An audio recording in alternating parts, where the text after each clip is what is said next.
Bueno, Ah, buenos días a todos. Es un inmenso placer que nos acompañe hoy el doctor Juan Carlos Forte. Yo creo que para la mayoría de nosotros no necesita ninguna introducción, pero para los más jóvenes les cuento algo de la trayectoria académica, de la bueno, extensa trayectoria científica del doctor Forte. Él estudió astronomía en La Plata, tanto su licenciatura como su doctorado, e hizo un postdoctorado en Tucson, Arizona. Regresa al país y emprende una larguísima y brillante trayectoria, tanto científica como de formación de recursos humanos y académica. Fue profesor durante muchos años en La Plata, hasta llegar al grado de profesor titular. Y por supuesto que también fue investigador del CONICET y es investigador del CONICET durante toda su vida académica. Llegó a la categoría de investigador superior. Formó numerosos recursos humanos, tesis de grados, tesis de posgrados, dirigió investigadores, recibió numerosos premios, entre ellos el premio CONEC en el año 2003, es miembro de la Academia Nacional de Ciencias de Buenos Aires y de Córdoba. Pero yo lo que quisiera destacar sobre todo es la contribución del doctor Forte a la astronomía argentina. Él fue pionero y le dedicó horas de su tiempo y de su vida a proyectos como Casleo, y que hoy tengamos Casleo como lo tenemos, es gran parte mérito del doctor Forte. Y por otra parte, Gemini. El doctor Forte fue uno de sus pioneros y me consta en primera persona que siempre luchó para que permaneciéramos en el proyecto y siempre nos apoyó a todos para que pudiéramos llevar adelante el proyecto y aún hoy lo sigue haciendo.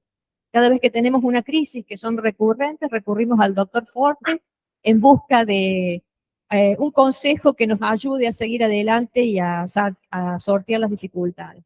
Así que más allá de su brillante carrera, la comunidad argentina y en particular los cordobeses tenemos un gran agradecimiento por todas las facilidades que él nos ha brindado para poder seguir haciendo astronomía. Así que es un inmenso orgullo que hoy esté con nosotros y va a brindar un seminario que se titula Formación entrelazada de cúmulos globulares sobre escalas espaciales cosmológicas. Así que ah, dejo con el doctor. bueno, muchas gracias, Mercedes. Me pone la vara muy alta, demasiado. Realmente uno, me parece, me deja con expectativas después más difíciles de satisfacer, ¿no es cierto? Y gracias a todos ustedes por estar aquí, desde luego.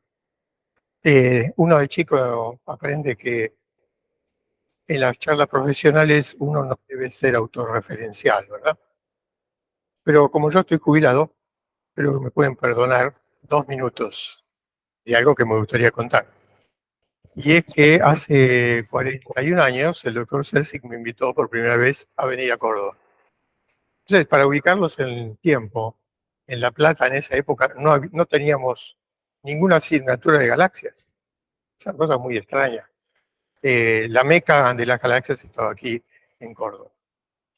En realidad yo tampoco me he dedicado a las galaxias, me crucé con una de ellas de forma un tanto accidental. Eh, Llegué a Estados Unidos tratando de trabajar en un tema atractivo como el que hacía Juan José, el tema de formación de estrellas y todo esto. Así que hice un plan de trabajo y cuando llegué allá había 3 cosas que yo ignoraba que habían ocurrido. Primero, que el grupo de astrónomos que yo elegí para trabajar, que eran luminarias a nivel mundial, era una comunidad hippie. O sea, Volkswagen, Mameluco, Flower Power y todo eso, todo lo que venía atrás. Segundo, que mi director había cambiado de tema, o sea, había pasado de las regiones de formación estelar a cúmulos globulares extragalácticos. Y tercero, había algo ahí que yo ignoraba, pero que fue lo que finalmente me mantuvo. No hice la valija de vuelta porque estaba eso allí. Y esto que estaba allí era el nacimiento de la astronomía digital. Así que creo que en esa invitación de Cersei estaba el tema de las galaxias, pero también mostrar que había algo nuevo en la cultura astronómica, ¿no?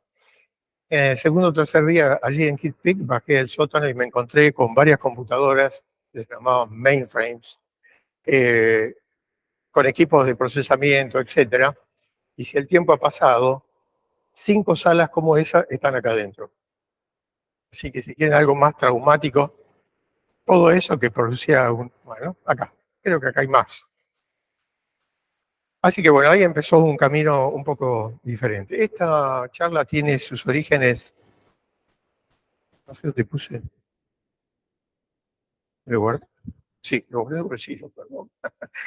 Resulta que en la charla en el homenaje a Juan José, hace ya 8 años, 5, 7 años, viene a contar un estado muy prematuro de este trabajo. Lo que sugiere el título es que la formación de cúmulos globulares no es un hecho asociado con una galaxia con cierto grado de, digamos, estocástico, que no tiene nada que ver con eso, sino que sobre grandes escalas, sobre galaxias que están hoy día separadas por decenas de megaparsecs, uno puede identificar patrones comunes.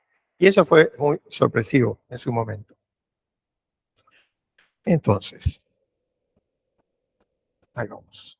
Cúmulos globulares. Esto es 47 Tucán desde la azotea de mi casa, en plena ciudad de Buenos Aires, y muestra lo que se puede hacer aún con un cielo horrible, ¿no? En esas épocas que le comenté, los cúmulos globulares eran objetos muy venerables, que ya habían dado todo lo que podían dar. Ya no había mucho interés en ellos, realmente. Yo diría que hoy día sabemos que eso es totalmente falso, que la complejidad de los cúmulos globulares es tal que muchos aspectos no los conocemos. Está claro que son como piedras roseta, esto que está acá, pero lo que falta todavía es Champollion. O sea, eso está ahí y estamos todos dando vueltas acerca de cómo decodificar lo que pasa aún en los cúmulos globulares más simples. Digamos que con el tiempo hubo una puesta en valor de tipo cosmológica, porque, estoy siempre hablando de esta época, ¿no? 80 más o menos, los cúmulos globulares están en todas partes, en la galaxia gigante de 87, en la Vía Láctea, o en esta galaxia de acá, que es un anillo distorsionado que alguna vez estudiamos. Y alguien hace notar que hay una relación entre la masa de las galaxias y el número de cúmulos globulares. O sea que la historia de formación estelar, en cierta manera, está encriptada en esos cúmulos. Entonces, de repente me vi trabajando con placas, todavía placas, del telescopio de Kitt Peak, este de acá, sobre el Messier 87, con placas de Schmidt, de la famosa cámara Schmidt de Monte Palomar, sobre unas galaxias de muy bajo brillo superficial, que eran apenas conocidas en esa época. Un señor hizo su tesis en 1950 sobre esto, y ahí quedaron, olvidadas. Entonces, mi director de beca, Steven Strom, fue el primero que pensó que podía haber alguna conexión entre los cúmulos globulares y las galaxias enanas de bajo brillo superficial. Y el tercer componente de esta historia era el Interactive Picture Processing System, que era un competidor del IRAF. Y uno lamenta que IRAF haya sido la opción. Si ustedes usan IRAF y le hacen una pregunta, IRAF le pregunta a ustedes 5 cosas o 6 antes de darles una respuesta. En cambio, el otro es un sistema muchísimo más amigable, ¿no es cierto? Así que durante 6 meses de mi beca para estudiar formación de estelar, las invertí en este zoológico nuevo. Así que cuando llegó el momento de hacer el informe del CONICET, ¿qué pongo? ¿Qué pongo? Bueno, pongo la verdad. Me imagino que hoy día me hubieran pasado por los polinomios de evaluación y hubieran dicho, vuélvase. Pero tuve una suerte muy grande porque del otro lado estaba Cersei. Y este es el primer resultado exitoso de aplicar esa técnica, que consistía en borrar el halo de la galaxia y poder acceder a todos esos objetos puntuales que estaban aquí, que son muchos de ellos cúmulos globulares. Digamos que durante 4 meses el trabajo era ir a la sala de computadora y volver con un papel que decía no funcionó, no funcionó. Así, ¿no? Muy desgastante, muy... los programas han sido escritos por Donald Wells, el padre del formato FITS, para decir algo. Pero un lunes entré en la sala donde se entregaban los resultados y toda la sala estaba llena de outputs de este programa. había funcionado, había hecho la fotometría de 5.000 objetos, había tomado como 25 imágenes Polaroid de cómo iba avanzando el proceso. O sea, ese programa se apoderó durante 2 días de la máquina, lo cual el lunes me generó algunos problemas. Pero bueno, conté esto. Había gente que pasaba por la oficina a pedirme copia de esto, ¿no? Bueno, y ahí nos dedicamos a la Messier 87. Con los años tuvimos la necesidad de explicar los resultados, así que un par de años después publicamos con Rubén Martínez y Juan Carlos Mucios en La Plata una primera explicación de lo que veíamos en los colores. En esas galaxias hay un colapso en la Messier 87, pero también hay acreción de cúmulos desde afuera. Y lo que dice esta imagen acá, los delfines y las vacas son mamíferos, pero son bastante distintos. Los cúmulos rojos y los azules, de los que vamos a hablar, son cúmulos, pero son cúmulos que siguen patrones totalmente distintos y similares. Entonces se nos ocurrió decir que había cúmulos indígenas que compartían las características del halo de la galaxia luminoso y que había cúmulos azules que habían sido capturados gravitatoriamente de las galaxias enanas como la que les mostré recién, azules. Lo que no sabíamos de esto es que esto en realidad era un preludio a esto que hoy día se llama la bimodalidad, que aparece 10 años después. 10 años después estábamos todos muy contentos, los globularistas, trabajando sobre este resultado. Sí, señor, hay cúmulos azules, estos de acá. Es de una escala de colores, digamos, un azul ultravioleta menos rojo. Cúmulos azules y cúmulos rojos. Y muchísimos papers sobre este tema. Todavía no entiendo muy bien qué pasó, este entusiasmo que tuvimos, porque la bimodalidad está presente en el sistema de clasificación de Hubble, Halo y Bush.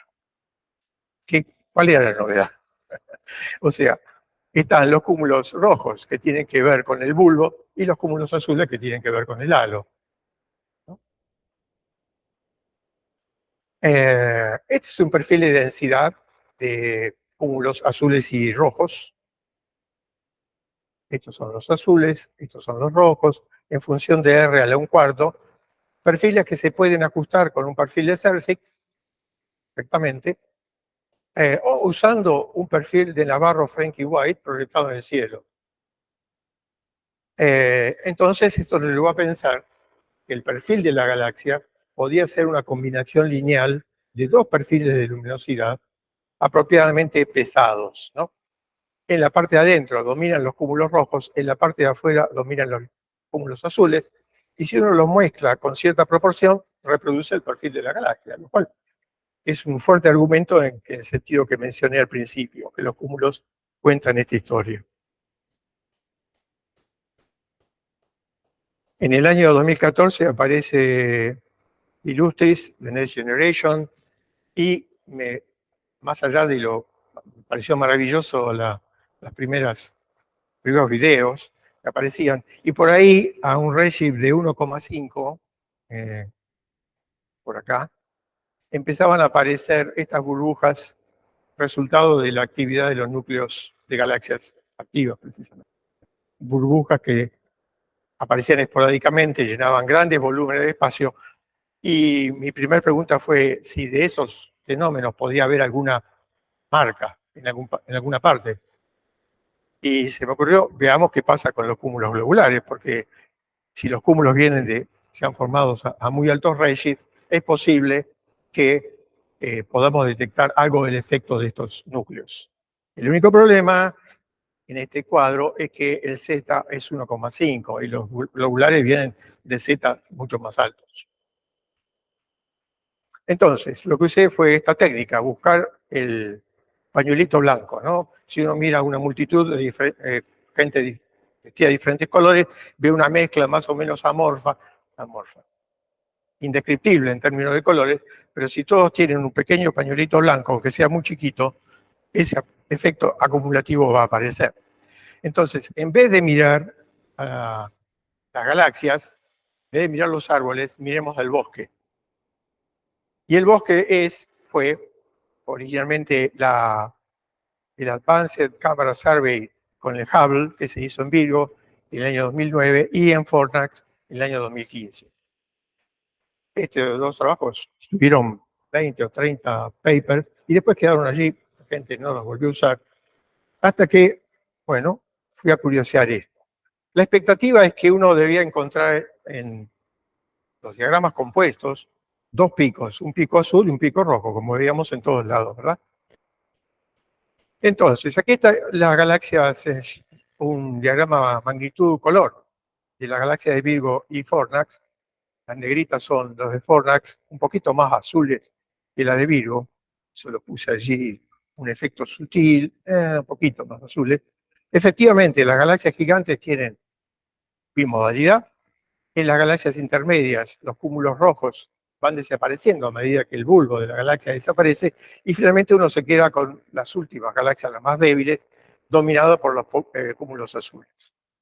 Si ustedes toman los 3.200 cúmulos globulares que hay en 77 galaxias de Virgo y usan lo que se llama la sabiduría estadística es convulsionar los datos con un error típico de los errores fotométricos, lo que se ve es esto, nada nuevo, final de la historia.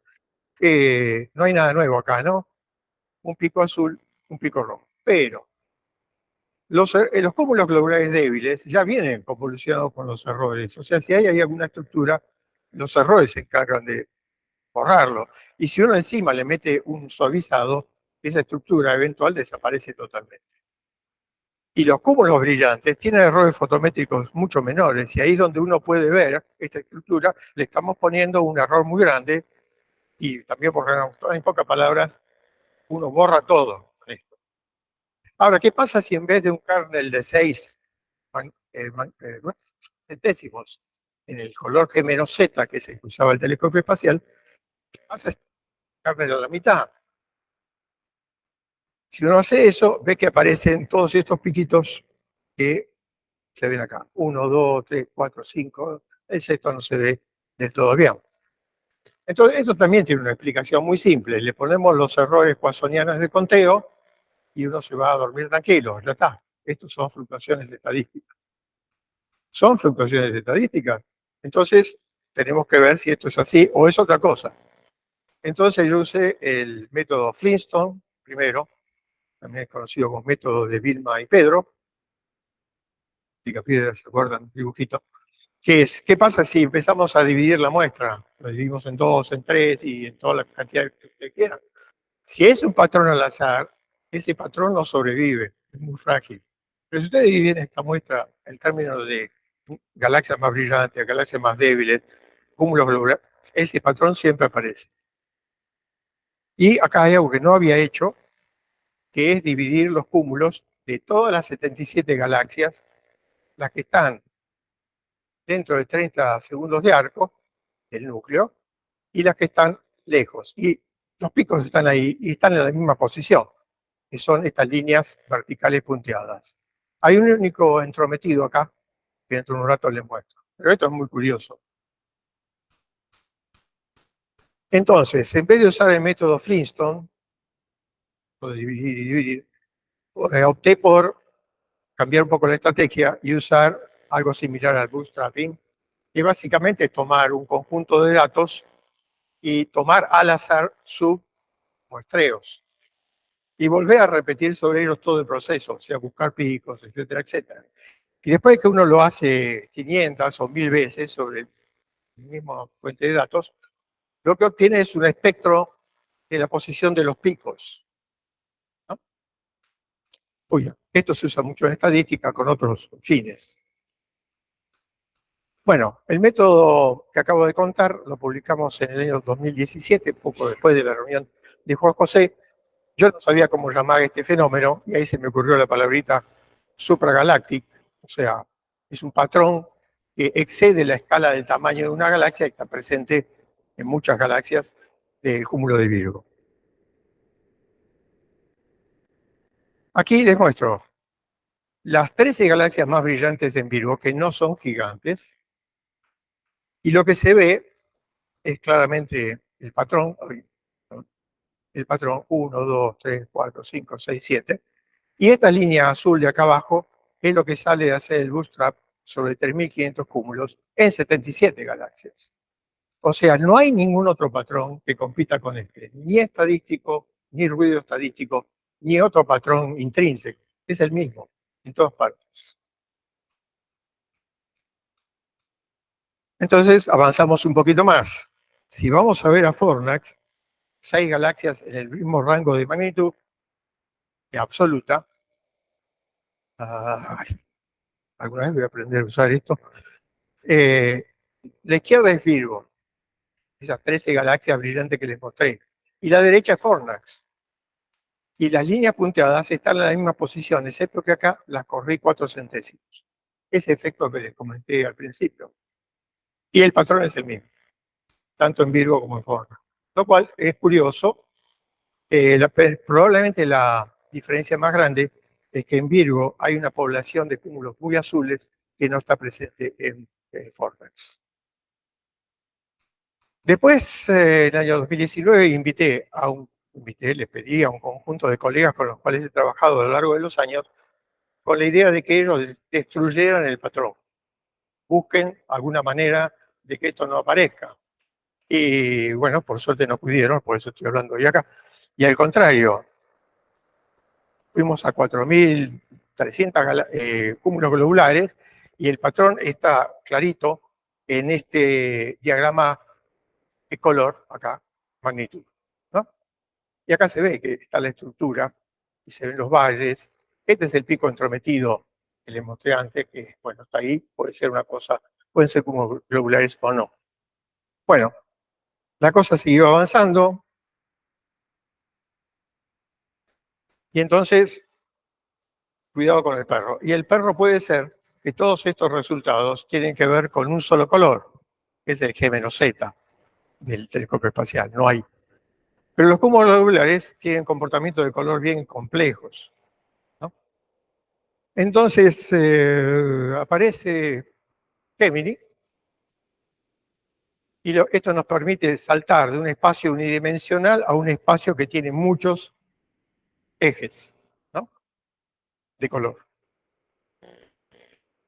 El sistema fotométrico de Gemini se parece mucho al SLOAN, prácticamente idéntico.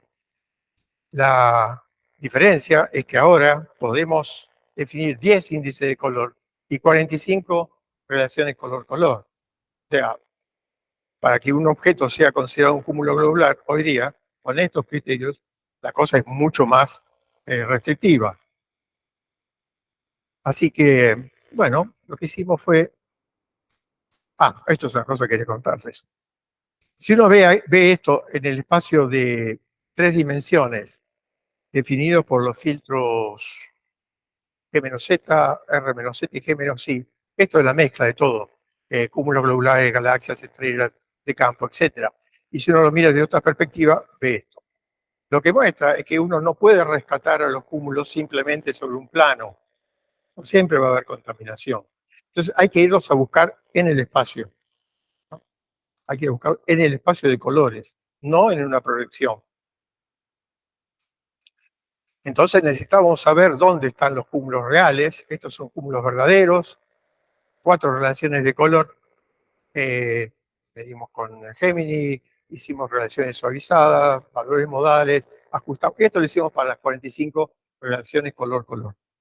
Y nos permitió construir esta familia de curvas que son pseudocontinuos. Esto es cómo se comportan los cúmulos globulares en el ultravioleta, en el verde, en el rojo, en el infrarrojo, y en el infrarrojo un poco más lejano. O sea, tenemos una librería de cómo se comportan diferentes cúmulos globulares en función de su composición química. Porque lo que manda en los colores de los sistemas viejos son las metalicidades, no las edades. Bueno, haciendo este procedimiento, fuimos a usar otra base de datos totalmente diferente, la llamada The Next Generation Virgo Survey, que se hizo con el telescopio canadiense, francés, hawaiano, y con uno de los primeros megacams, una cámara de mosaico que tiene como 1,5 grados, no, más, 2 grados por lado, ¿no? Esta fotometría también fue usada por muchísimos papers y ahí quedó. No, hasta que se nos ocurrió, veamos que sale de Messier 87, ahora usando todos estos criterios que les conté recién. Y este es el resultado en el espacio, en los colores, a los cúmulos globulares.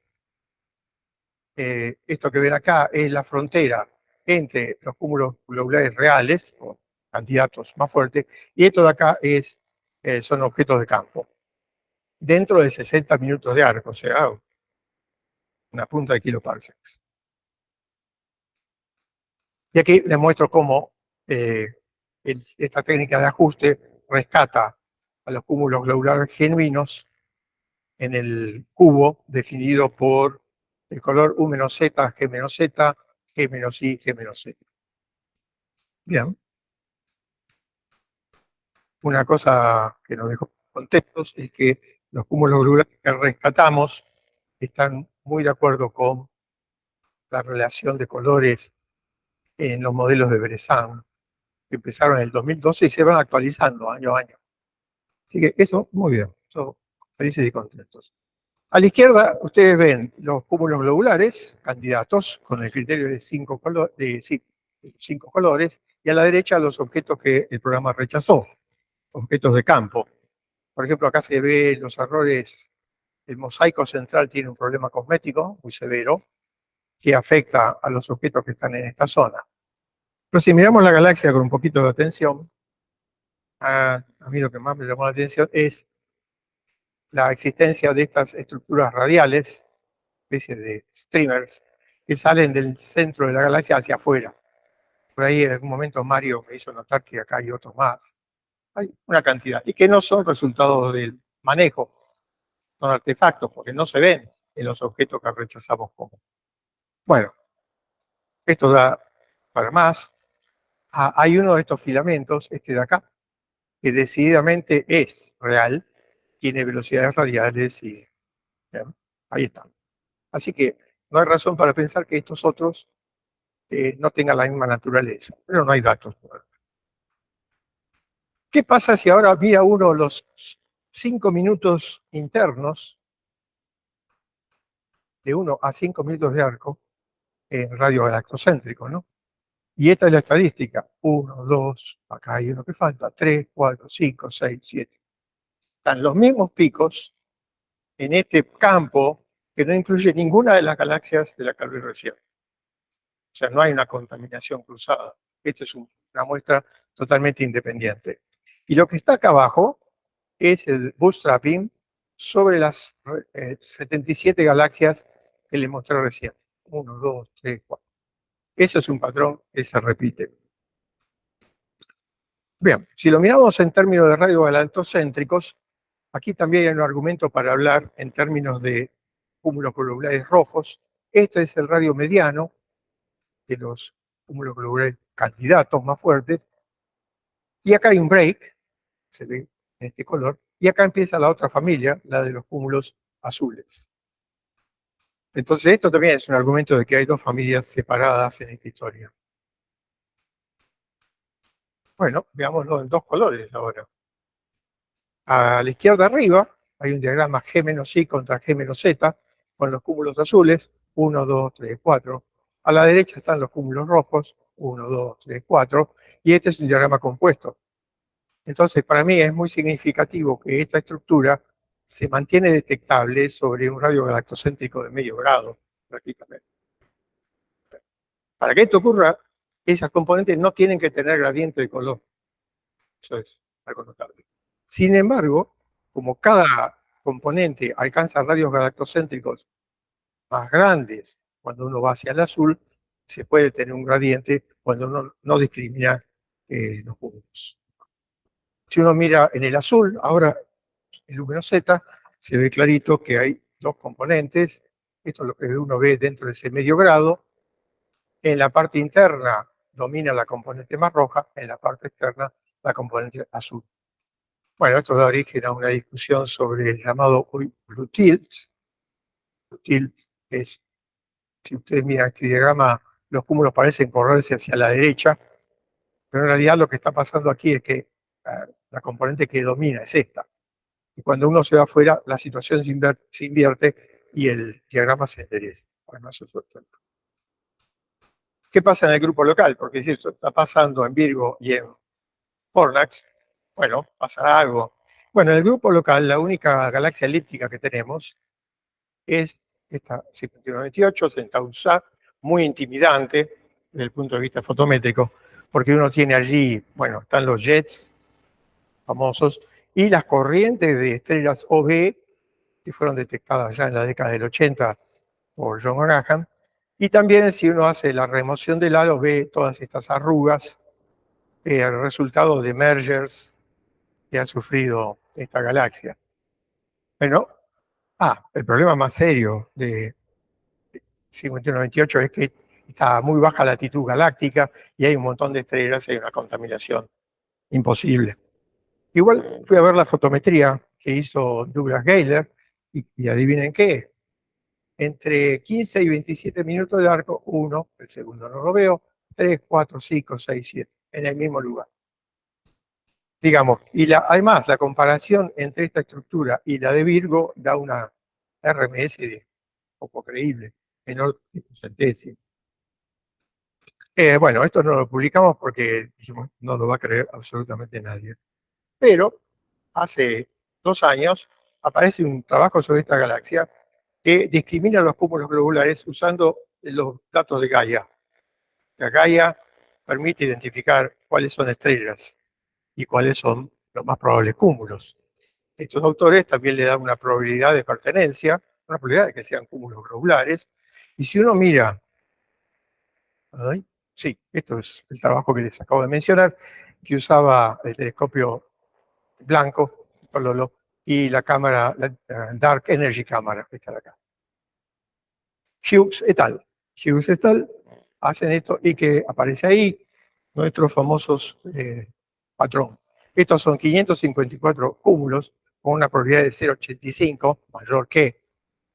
Y acá están. 1, 2, 3, 4, 5. O sea, de vuelta, es el mismo patrón. Bueno, esta es la versión en el color U-Z del patrón en G-Z. Entonces, vamos a ver cuáles son los posibles escenarios para producir esta situación. Y lo primero que por ahí propusimos en el año 2017, que uno podía pensar que la tasa de formación estelar en las galaxias a altos redshift van a depender fuertemente de las fusiones de subestructuras. Bueno, ustedes saben mucho sobre esto desde el punto de vista modelístico, y que esto iba a producir shocks y que esos shocks pueden actuar sobre la tasa de formación estelar. Y la opción B es que no tenga que ver con estos mergers, sino con la actividad de galaxias activas, en particular con agujeros negros a altos redshift. Cuando publicamos esto en el 2017, el referee me tocó muy constructivo, realmente fue agradable recibir ese informe. Lo único que yo veo acá es que a altos redshift no hay estructuras merger de este tamaño, ni hay agujeros negros. Bueno, como decía esa famosa frase, ok. Siempre trae este problema está en saber si esos shocks están manejados por momentos, o sea, transporte de materia, o si tiene que ver con la distribución espectral, en particular con la radiación ultravioleta. Y este es un trabajo que me pareció muy interesante y lo tengo como referencia. Entonces déjenme mostrarles este otro caso, que es una galaxia Nevidanus, elíptica, solita ella, nadie la molesta, tiene una punta de cúmulos, varios miles, y con el método que les conté recién, los campos de Gemini que observamos, vemos este diagrama color magnitud, no hay nada ahí, ¿no? A ver, ¿alguien ve alguna estructura en eso? Nada, nada. Eso está bien, pero si ustedes toman esto, colapsan el eje vertical, lo colapsan y hacen una imagen, aparece esto, esta estructura. 1, 2, 3, 4, 5, 6. Ahora lo muestro. O sea, escondido en esto está este patrón del cual estamos hablando. Entonces, no se trata de picos que dejan una marca, sino más bien de una modulación. Pero los picos, he visto modelos numéricos, se ven claramente en estos diagramas. Y acá está la versión clásica del mismo diagrama. Lo mismo. Si uno mira con un poquito de atención esta galaxia, de la cual tenemos muy buena fotometría, hay como dos patrones de 4 picos. 1, 2, 4, 3, y el cuarto apenas se ve en esta imagen. O sea, son dos grupos separados por este intervalo de magnitud, 0,34. Es muy intrigante. Solucionar este problema se puede hacer mirando un poquito la Vía Láctea. En la Vía Láctea, la distribución de colores es unimodal, decía la gente, y la distribución de metalicidades es bimodal. O sea, hay dos componentes, metal poor, metal rich, y los intermedios en realidad son una superposición de ambos. ¿Por qué no se ve el segundo pico acá? Bueno, es un efecto de selección, porque los cúmulos globulares del Bulge están dominados por enrojecimiento, y los valores fotométricos son muy inciertos y no están en la estadística.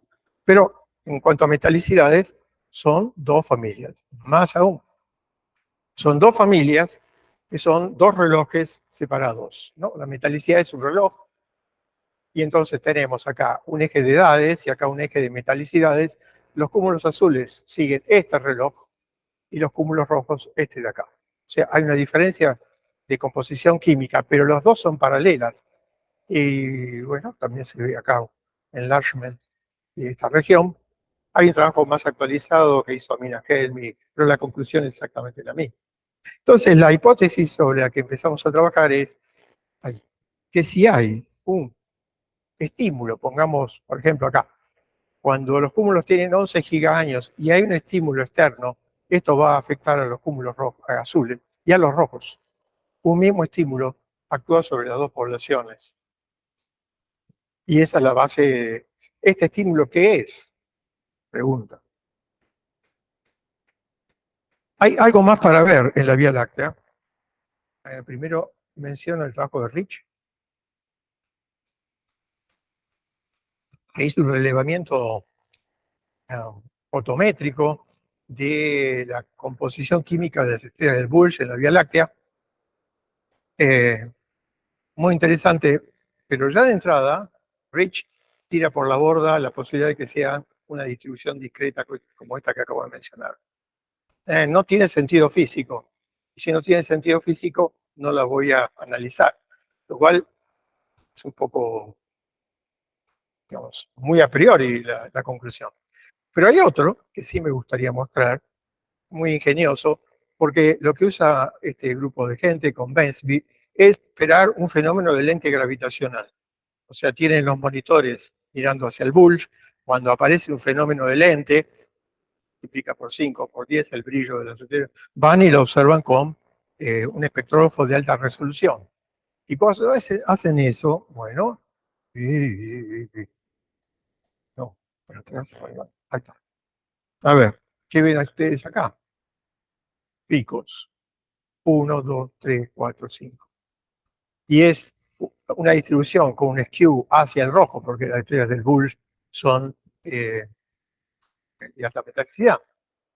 Y ellos también usan el bootstrap y identifican esas estructuras.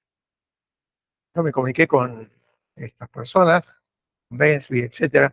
No tienen idea cuál es el origen de esos picos, pero me comentaba que hay una cosa que les pareció notable, y es que empezaron con 30 estrellas, estaba el patrón. Siguieron con 60 y seguía el patrón, y llegaron a 90, que son pocas todavía. Pero, bueno, es para mirar con un poquito de atención. ¿Qué pasa con el large scale picture, digamos? Esto es la Ñaquea. Acá estamos en el grupo local, el grupo de Centauro, Virgo, Fornax y Eridanus. Dentro de estos 4 sistemas encontramos esta modulación. Son galaxias separadas, corrido por decenas de megaparsecs. O sea, bueno, ¿cómo se puede producir esto? ¿Qué fenómeno puede tener energía? Pero sabemos que el universo era mucho más pequeño al principio, ¿verdad? Esta es una imagen que preparé con fines didácticos, por favor, no os quiero ofender. Esto para explicarles la expansión del universo, la línea de la luz y qué hacen las galaxias en su recorrido. Y arriba está la ecuación de escala, que es la ecuación del resorte, en definitiva, en función del corrimiento rojo. Esto es interesante para mostrar que Webb está trabajando en este régimen. Por primera vez, trabajando en la zona donde la curva de luz empezaba a subir. Lo que vemos en el cielo esta noche es la colectora a lo largo de esta línea. Bien, universo de juguete, claro. Primera pregunta, ¿se puede sincronizar la formación de estrellas sobre escala de megaparsec? Miren, sí, se puede. Acá hay un ejemplo muy claro. Este es el cúmulo Salchicha, producto del merger de dos subestructuras. Se ve la onda de choque radio de este lado y de este lado. Y toda la superficie de este merger está poblada, que son de galaxias que tienen H alfa en emisión. Entonces, la idea que ellos proponen es que a medida que estas ondas tidales se van desplazando espacialmente, van disparando la formación de estrellas casi simultánea en una escala de pocos miles, centenares de millones de años. O sea que esto existe. Segundo, ¿puede un agujero negro tener alguna influencia sobre las galaxias de al lado? Este trabajo se remonta al 2020, es pre-Webb. Tienen un quasar y 5 galaxias alrededor, todas Lyman alfa emiten, tienen Lyman break, con lo cual se mide muy bien el corrimiento al rojo y detectan dentro de un volumen real de 5 megaparsecs bueno, que hay corrimiento al rojo diferencial. Y dicen, esto era así cuando Z era 6,38, pero hoy debería tener un tamaño de 37 megaparsecs. O sea que si lo que les acabo de contar ocurrió un alto redshift, las galaxias y los prototipos de galaxias que se llevan en su historia esas marcas del origen del asunto este. Por ejemplo, si ustedes toman la 5128 con sus jets, que cubren más o menos 3/4 de megaparsec, y lo colocan en el centro de la estructura que les mostré recién, estos jets son capaces de tocar todas las galaxias que están ahí adentro. Entonces, desde el punto de vista de la escala espacial, sí es posible que los agujeros negros produzcan efectos sobre la tasa de formación de las galaxias vecinas. Bueno, Webb, digamos, por el camino que Webb es un primo de Gemini, porque las primeras técnicas infrarrojas que después se aplicarían acá se probaron en Gemini. La cultura infrarroja de Webb viene de Gemini. Voy a hacer un pequeño comentario cuando termine sobre esta historia. Esto ustedes saben más que yo, seguramente lo habrán tratado en la reunión de la semana pasada. Hay una estructura AZ7 detrás de Pandora, y la presunción es que este grupo de galaxias identificadas acá, en su momento, cuando el redshift termine de hacer su trabajo, va a ser un cúmulo similar al de Coma. Así que, efectivamente, de nuevo, no necesita enormes cantidades de energía, porque esto ocurrió, pero ocurrió cuando el universo era mucho más pequeño. Esa es la idea nomás. No hay agujeros negros a alto redshift, como decía el referee que les comenté antes, pero ya están viendo agujeros negros a Z9. ¿No? Con agujeros negros a Z9, toda la historia empieza de nuevo, porque demostré que en Illustris los agujeros negros empezaban a trabajar a Z1,5. Esto viene mucho más de antes.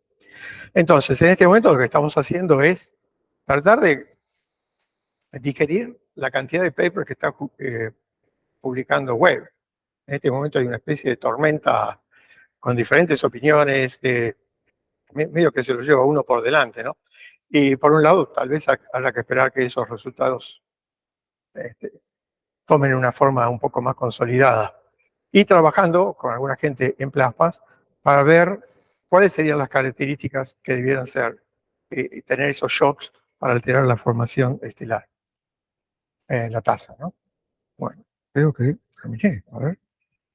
No, acá estoy mostrando que efectivamente ya hay un agujero negro de 1 millón de masas solares a un Redshift de 9, creo que es, cosa por el estilo.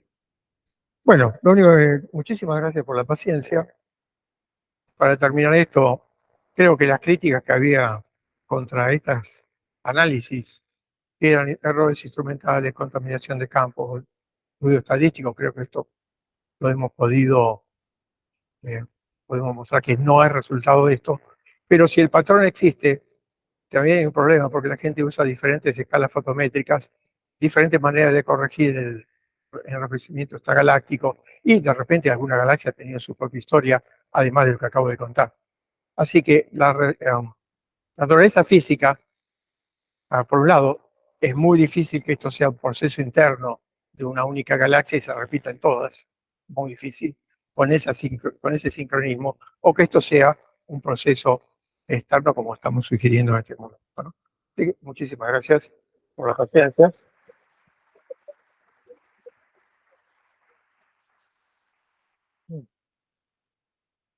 Una cosita que mencionó Mercedes que me gustaría comentar. Cuando empezó Gemini, yo no me involucré en Gemini porque lo pedí. O sea, ahí aparezco como un pionero. Yo me involucré en Gemini, si tengo que ser sincero con ustedes, para que Argentina no hiciera un papelón. ¿Ok? Es decir, el gobierno del presidente Menem y su secretario Matera aceptaron la invitación de National Science Foundation. Y los 5 o 6 personas que en ese momento éramos decanos, directores, estábamos aterrados porque si Gemini iba a financiar el resto de la astronomía que pasaba, cerrábamos los observatorios. En esa ceremonia del cóctel, el doctor Matera estaba allí, yo le pregunté quién va a pagar esto, me palmeó muy afectuosamente y me dijo, usted es científico, dedíquese a la ciencia, yo soy político, yo me dedico a pagar. Fantástico. Pero Matera falleció 5 meses después. Entonces empezó una nueva historia donde la gente decía, ustedes los astrónomos, los nuevos funcionarios, piden mucha plata. Y yo decía, no, es al revés, nosotros pensamos que esto había que pagar, ¿no? Y aceptar participar de esa primera ronda de Gemini fue porque en un momento nos vamos a ir, tratemos de hacerlo prolijamente, no con un funcionario que cierra la puerta y nos vamos. Y no, cuando afirmé que bueno, me iba a formar parte, lo hice con una condición, es que ahora yo iba a tratar por todos los medios de que no nos fuéramos. Y la fuente de financiación de Gemini por muchísimos años no fue la del CONICET, tuvo su propia fuente. Así que cuando la comunidad argentina se debe una discusión seria sobre este tema, hablando sobre los resultados, números, ¿no? No me parece que, yo creo, no. Seamos un poco más científicos, dejemos las pasiones de lado y veamos si esto produjo algo que nos enseñe. O no, de repente, no, es así, esto estuvo mal.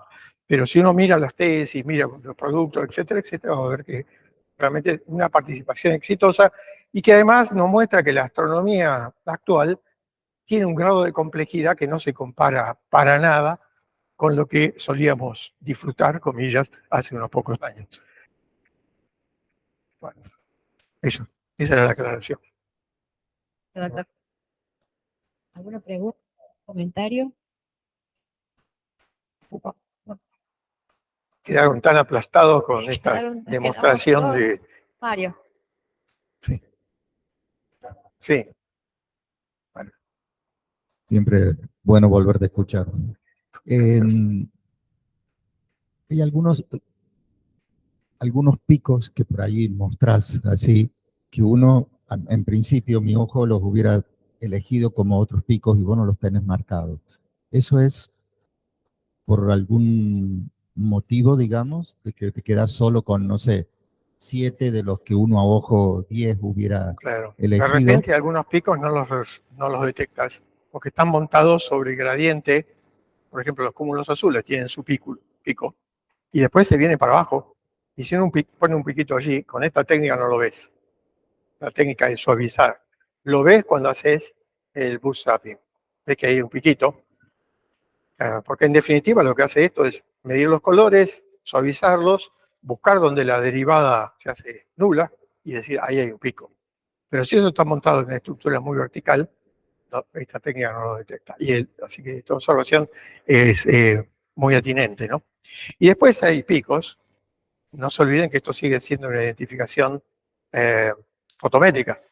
Puede haber algún grado de contaminación que diluye un poco el panorama. Lo que sí menciono es que en algún momento tomamos los 600 o 700 cúmulos que sí tienen velocidad radial, y sabemos que son, y el patrón se detecta claramente. ¿Cómo es que algunos patrones llegan tan lejos en radio galactocéntrico? Bueno, interacciones gravitatorias, por ejemplo. Es posible que esos objetos se hayan formado muy adentro y merger, fusiones, los hayan sacado de adentro y los hayan tirado para afuera.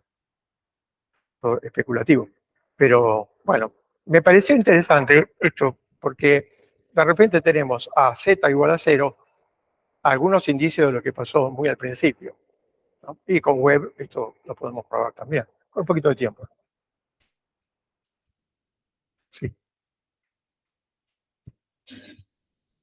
Muchas gracias. Está súper interesante este tema. Me preguntaba si, a ver, el color veo que, digamos, tiene una relación con la edad, en cierta medida, pero por ahí es mejor con la metalicidad, ¿no? Entonces, No, puede claro. variar. Por arriba de 5.000 millones de años, como bien decís, la metalicidad se come todos los efectos de edad.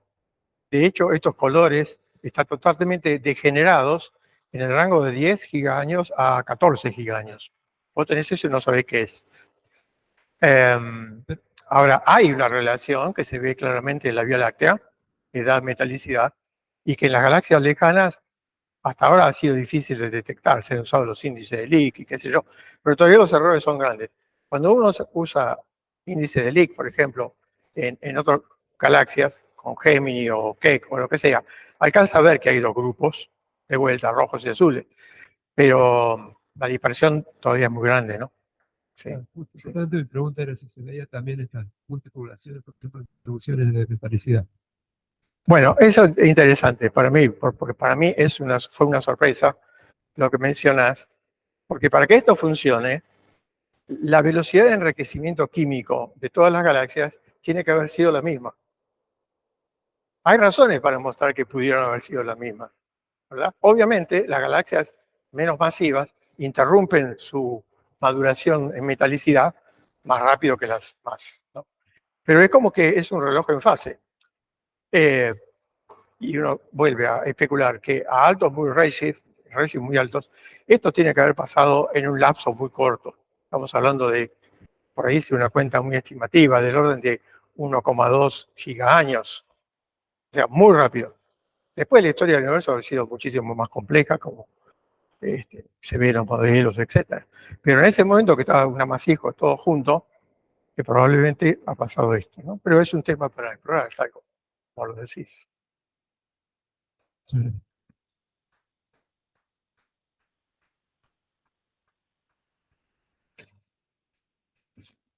Otra cosa, Juan Carlos, uno debería esperar, si es un efecto, digamos, un cierto, Ancestral. sí, supragaláctico, digamos, deberíamos verlo en todas las componentes, deberíamos verlos en las estrellas. ¿Debían tener cómo? ¿Perdón? Sí, en las estrellas, digo, ¿no es cierto? Claro, O sea, eso es lo ¿por qué que mostré, estamos que en el buscando? bulge de la Vía Láctea se ve que hay un patrón multimodal. No ven los azules, porque en el bulge está dominado por la componente de alta metalicidad. Por ahí hay unos piquitos azules, que es una contaminación del halo, una contaminación marginal del halo de la Vía Láctea. Pero ahí se ven esos picos, que a mí me sorprendieron realmente cuando los vi, y por eso le pregunté a los autores, ¿qué opinan de esto? No tenemos la menor idea. Pero debiera verse, efectivamente. Ahora, de nuevo, con la pregunta anterior, si esto ocurrió hace mucho tiempo y dejó esa marca, no nos olvidemos que después toda la historia del universo ha tratado de borrarlo. Un montón de fenómenos, así que esto se rescata cuando vos mirás grandes cantidades de vuelta, el efecto del pañuelito blanco. Si vos mirás una galaxia no vas a identificar este patrón, porque está borrado por su propia historia probablemente. Pero esto da la impresión de que es algo que tiene que ver con cosas que ocurrieron hace mucho tiempo. No sé, en los modelos cosmológicos que ustedes manejan, en qué momentos empezaban a funcionar, por ejemplo, los agujeros negros, ¿no? Porque eso está parametrizado en ilustres.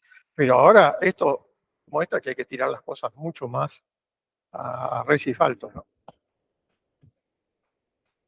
Bueno, muchísimas gracias de nuevo por la paciencia. Agradecemos nuevamente al doctor Forte. Bueno,